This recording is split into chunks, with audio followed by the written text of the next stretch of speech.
Appetite and weed. So I actually had a client that had come to see me to quit marijuana. And their main concern was being able to not only quit, but still have an appetite. So one of the main reasons that they started smoking was because they couldn't eat. They weren't putting on weight. And they just didn't feel like they could continue to eat unless if they smoked. And so, obviously we did our phone call. We finished that. And then she ended up booking a session with me. After our session, she left and obviously looked back at the original problem and was like, man, it doesn't even make sense to me. I think that's so amazing. Like, now I can't relate to the original problem. And she said that she felt a little bit more hungry before she left, too. Now, I actually told her, take at least 2 weeks, kick back, relax, go about your life, and just accept that there's going to be a processing time where your body starts to kind of navigate life with this different perspective. So you might have some fluctuations in emotions and stuff that come up, but that's completely normal. And after 2 weeks, reach out and let me know how you're doing. Well, it was about 3 weeks, and she reached out, and she was like, oh my gosh, I'm so thankful. So prior, I would smoke, and when I would smoke, it was to help me have an appetite. And even though I was eating more, I was never gaining any weight. I was still struggling to put on weight. If anything, I might gain 10 pounds, but it seemed like I would lose 10 to 15 pounds next month. So what she found, though, is that she not only gained weight, but she's gained more weight than she has previously. And she's also had more of an appetite than she has before. And she wasn't experiencing any more gut pain, which was something that she never had brought up even in our phone call, let alone the session. So obviously I can't take medical responsibility for that. That is her personal experience, and I'm really glad that she had that result in the end for whatever reason. But what I find is interesting, and I shared this little bit with her, and I'll share it with you, is that there's actually been a lot of studies done on people that leave on vacation and leave their life behind, their job, their relationships, and stuff like that, and go on vacations that have health issues. Often find that they don't have those health issues while on vacation. And if anything, they feel healthier while they're on vacation. And when they come back, they actually have a big flare, and if anything, more health issues that come on. And so the cool thing of that study that was done is just the impact that stress can have on the body, and how stress turns on certain hormones, which also tends to affect the way our body and organs operate and work. And so, just by resolving or getting away from issues within your life can actually resolve a lot of stress. And by resolving those stressors, you'll find that your health can improve. I'm not claiming that it will, but there is a good chance that it can improve. And that study was a good example of that. So this is the cool part. Now, a average traditional hypnotist that sees you or NLP practitioner or any of the stuff that I've been trained in is mostly going to do stuff that I would call is flashy, okay?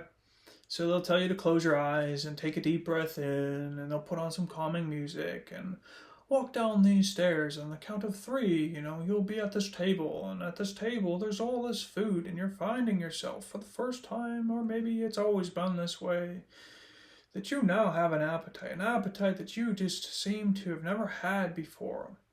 And now, fast forward 3 years, 5 years, 10 years from now, looking back, you can see that you finally reached that weight that you've wanted because you've had an appetite. That appetite's been here the whole time. Look at this now. See it, feel it, believe it. That stuff. Granted, it's successful. It helps people. But that's not what I do. That's not at all what you're going to have to do.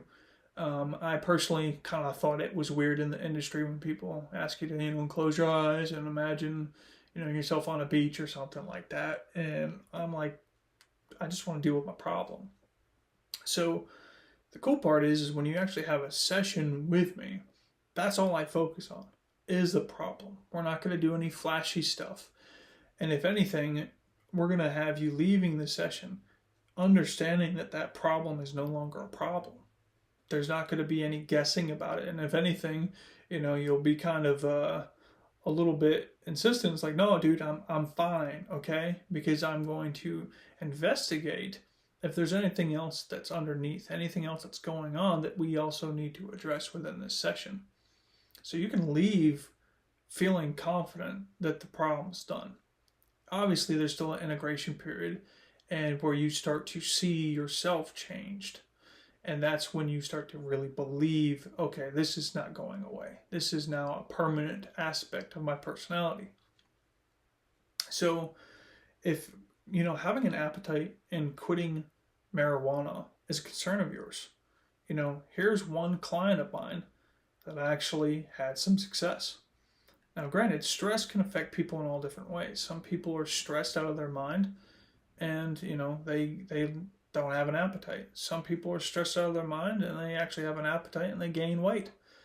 So really resolving the conflicts or the stresses in your life, your body will do what it kind of needs to do to reach a more healthy state. And again, I can't make any medical claims, but there's studies and there's plenty of people that have experienced this firsthand.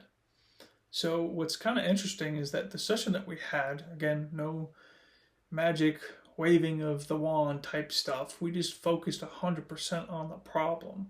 And that's what I do specifically with my clients is we're going to spend 100% of our time dealing with the issue and nothing beyond that. Not imagine this or see yourself on the cloud over here.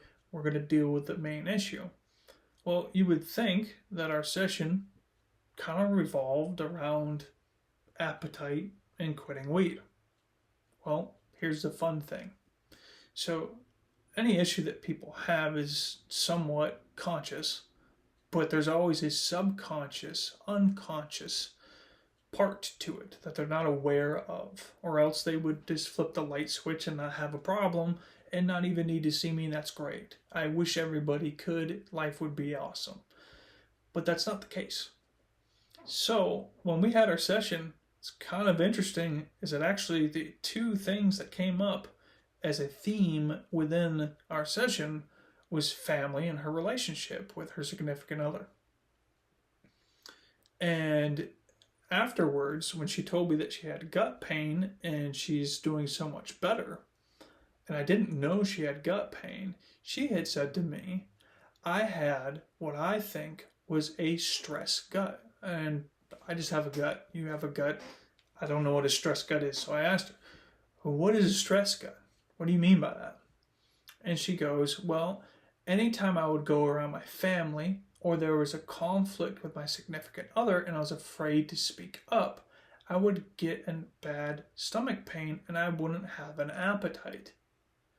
And she goes, ever since our session, my relationships with my family have become healthier as I've actually dealt with some of those issues that needed to be dealt with. And I'm actually self-advocating and setting boundaries within my relationship. And I'm feeling so much better because of that. Thank you. And so that makes me obviously feel quite good that I was able to help her help herself ultimately. I can't take credit for somebody wanting to change and then seeking help. Ultimately, if they didn't come see me, then who am I really? I'm just the middleman in a sense to your desired outcome. So that's kind of just a little bit of an inside peek of a lot of the times clients will come see me for what they think the problem is. Oh, I don't want to not have an appetite after I quit smoking. Cool. So you want to quit smoking, have an appetite. But actually within the session, there's this whole different element. It's her relationship with her family, and it's her relationship with her significant other. She didn't feel like she could speak up or self-advocate, had a fear, a feeling that she could not overcome, and therefore she would smoke. She would escape that feeling because she didn't want to have to feel that way. So really, that's the cool part, is you may be conscious of why you think you need to quit and why you think you're smoking to begin with. But a lot of the times what happens during our sessions is that completely unrelated themes come up.